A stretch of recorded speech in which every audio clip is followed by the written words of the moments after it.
And now an update on a cold case. The family of a murder victim from the early 90s now tonight finally is getting some long-awaited answers. 19-year-old Carmen Van Huss was raped and murdered way back in 1993. And her killer was never found. That changed this past weekend. IMPD announced an arrest in the case of a man police say used to be Van Huss's neighbor. Our Emily Longnecker heard from the family today about this long-awaited moment.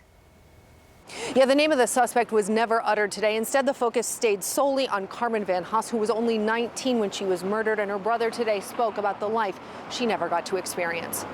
Carmen Van Huss was still in college, her whole life still ahead of her, when someone raped and murdered her inside her Northwest Indy apartment.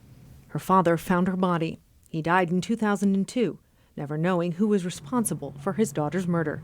Tuesday, Carmen's brother spoke about finally having answers.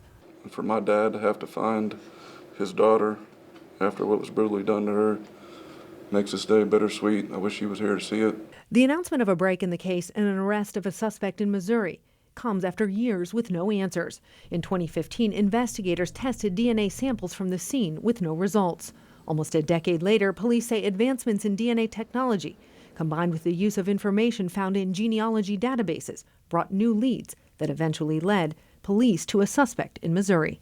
Almost a decade later, police say advancements in DNA testing combined with the use of information found in genealogy databases brought new leads that eventually led police to a suspect in Missouri. Obviously, we wanted to offer a solution and just kept working it, and technology in DNA constantly evolves, and so it was the DNA test in 2015 was definitely different from this type of testing. Now Carmen's family is hoping the same testing advances that help solve this case can allow other families to someday stand where they are now. I do have hope that any similar case with DNA can get this same treatment with the genealogy and everything we have available today. I want all of them to get the same attention and maybe we can have some more outcomes like this. Coming up tonight at 6, what IMPD is saying about other unsolved homicides and their message for other families still looking for answers and justice. In downtown Indianapolis, Emily Longnecker, 13 News.